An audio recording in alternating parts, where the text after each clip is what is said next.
Racket number one, a Zillow executive reveals what sparked the ShowingTime buy. So when Zillow bought ShowingTime, there was a whole bunch of comments in the industry around this. Why did Zillow buy ShowingTime? They're trying to, set appointments direct with the consumers. What else did you hear? Well, I mean, it was also the data. Were they just trying to get the data? They want all our clients' data. They just want the data. Yep. And so at Inman Connect, there was a panel, York Barr, Sarah Bonert, and sorry if I'm butchering last names, Jason Giesing, explained the role of consolidation at Inman Connect Las Vegas, which happened a few weeks ago, as the industry aims to improve the transaction process. So this is an Inman article. We'll link it up in the show notes as we always do.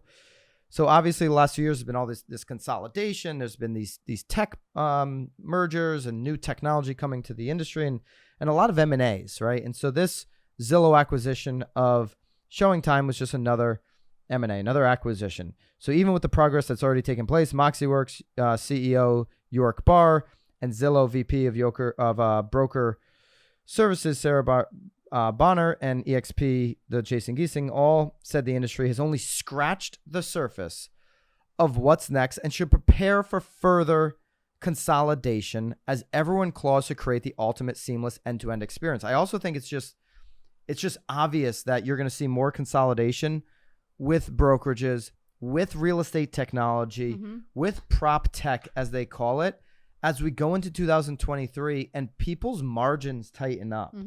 My big prediction is Compass, and Mike Del Prete now says Compass is the most unprofitable brokerage of all time. That report just came out on Inman this week. I'm predicting that they'll go and get bought out by maybe a BHHS or somebody like that. You're going to see a whole bunch of this throughout the industry as things get tight, as we go into a environment where there's less homes for sale. We're going to talk about that in racket number 2. We are. So it's the same thing for prop tech. If home sales are getting tight for the agents, for the teams, for the brokerages, they're going to have less customers. Am I right or wrong? Am I right or right? That's what Tom says. Am I right or right? I love it. Am I right or right? Coming off of Dallas. Am I right or right? And so they're going to be looking to maybe merge with other businesses that have more cash behind them that can just help them go through these times, right? So consolidation is a natural maturation of this industry across MLS, brokerages, agents, and prop tech. Barr told the panel. What's unique about real estate is that it's been relatively late adopter of technology. We're seeing the same consolidations wave that we've seen in other verticals, but those happened much earlier. All right. So we still have a lot of mergers to go. And so this leads us to, why did Zillow actually buy ShowingTime? Was it for the data? Was it for to directly schedule appointments with consumers? What was the reason directly from Zillow? And so, Bonner, Zillow's one of Zillow's executives on this panel, said that it came down to one thing. And Zillow always says this. One thing. We are directly doing everything for the consumer. That's the one thing the ShowingTime acquisition came down to, the consumer. Not to sound like a broken record, she said, but we've always looked at the consumer. How can we help them through the entire process of finding a place to live? And how can we make that easier and smoother? I got to talk to a lot of people in Dallas. I got to talk to a co-founder of the largest branding agency in our space. Okay. He just bought a second home in Arizona. Yeah. He lives in Portland. And he said when he was going through the process of buying this second home, he fired his first 2 agents. Oh, uh-oh. In Arizona. And this is a luxury purchase in Arizona. Why did he fire those 2 agents, Nicole? I don't know why. The classic reason people would fire an agent when they're looking for a home. I think there's lots of reasons. They're not getting back to him. Okay. They're not answering text messages. They're not answering voicemails. They're saying, hey, when you come down, they're being the lazy agent. Oh, when you get here, we'll look. When you get here, we'll look. And oh, by the way, I'll put you on an MLS search. Okay. What crappy value is that? I'll put you on an MLS search. Hey, bro. Hey, sister. Bro? I can put myself on an MLS search. It's called Zillow.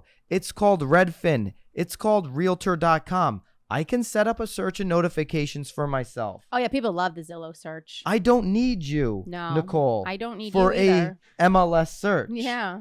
You do need. I do? No, I do need you? you don't. All right, but do you need an agent for an MLS search in 2022? You definitely do not need, no. You can do that yourself. No. And so when you don't get back to them, that's a frustration. That's a friction point.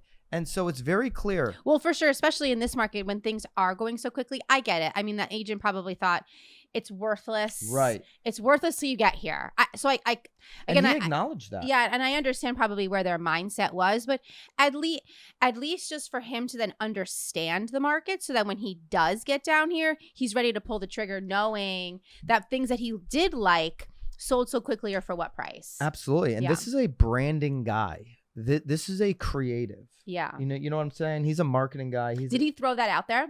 Was he like, this is who I am? No. Well, I knew who he was. No. I'm saying to the agent, like. No. He didn't throw it out there because. Yeah, I'm just wondering, like I Google people, so I do know what they do. But if these agents didn't even Google. And that's my point. Yeah. His point was, why did they not take a step back, get on a phone conversation, and go deep with me for 15 minutes? Right. What do you do for work? Yeah. Why are you buying this place? What are the reasons? What's the motivation? He said none of those first two agents did it. They wanted to just get him off the phone and get him set up on an MLS search. And this is a $1 million+ purchase. Yeah. Going deep and finding out the reasons why. Then when you figure out, hey, this guy's a creative, I should probably just check in with him. He likes to talk too. Well, and I should maybe once a week check in with this guy. Of course. And he likes the experience. I mean, especially when you're creative like that, like you like to feel, you like to touch, you like to see the kitchens, you like to see the bathrooms. I mean, it all makes you feel good. Yeah, I don't get it. The agent he ended up working with, by the way, didn't even have a Zillow profile. Oh, really? She was so old school that she didn't have a Zillow profile. So how did he find her? So it said 0 sales. Just being down there? Just like getting he finally went down there into the market, doing as much research as he could. But he gave 2 other agents an opportunity that were doing the right thing by getting themselves populated on the World Wide Web. Right.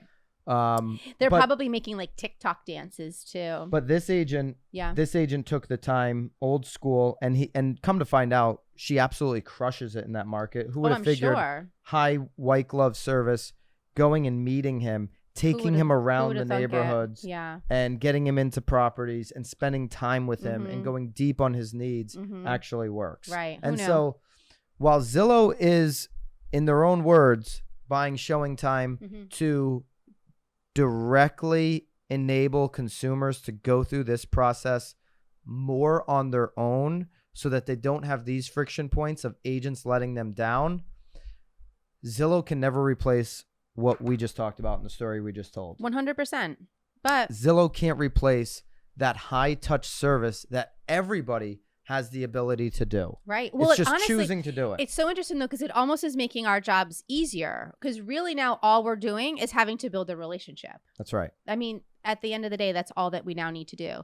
We're not now having to set up the searches. We're not because I'm certain that he probably knew the neighborhood he wanted. He probably knew exactly what he had to pay in order to get into that neighborhood. So, I mean, obviously, I'm sure there's a lot more additional that the agent was doing, but really all he was looking for was someone that he trusted. So it's no surprise to me. Yeah. Zillow is trying to allow consumers to handle more of the transaction on their own. They are who we thought they were. That's not a shot. That is just a fact. Yep. And it shouldn't be a shock to you. I'm sure it's a little bit of data driven too. Yeah, why not? 100%. A little cherry on top of the data. Good for you, Zillow. Good for you. I mean, I think we said that though over a year ago. I don't think it's a racket. We've said it before. It is what we thought it was. I'm actually surprised it took this long for them to squeal about it. To actually just come out on a panel and say, maybe a slow weekend. Yeah. ICLV. Yeah. I need a little. Are we pop streaming? We're going prop stream. Oh, it's prop. I'm sorry. Prop. Prop. You pop that hat like it's hot. Pop the hat. I didn't adjust it. Like it's hot. PropStream. We actually are using PropStream in our business. We've got the #1 team in Connecticut, Nicole Super and excited. I do. And we're looking for off-market deals. Nicole likes to flip deals. We obviously want more listings.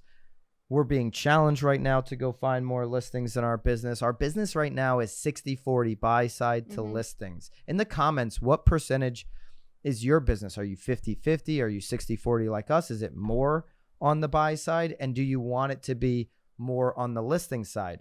PropStream is the most trusted provider of real estate information. With our link, you can get a trial for free. So we've got a link for it down below. You can look up properties in this way. Okay. Absentee homeowners. Okay. People have owned for 20 or years or more. Love it. Mortgage or no mortgage. Okay. How much do you have? Over 50% of equity. Okay. These are all categories. There's 18 smart lists already set up for you in the PropStream. And guess what this does?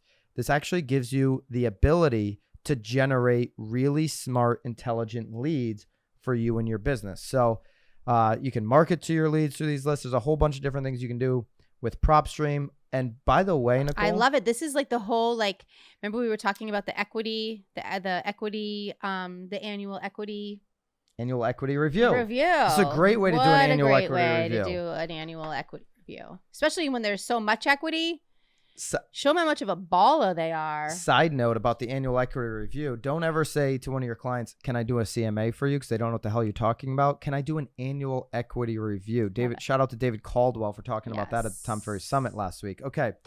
So PropStream, try the link below. You can try that out for free. It's super, super affordable. This is one of the best We've been looking we've been looking for months for this too. This has been one of our team rocks since the beginning of this year. And it's now August. The fees on some of this and stuff, we can this now data finally was so expensive. We could finally check that rock off. Yeah.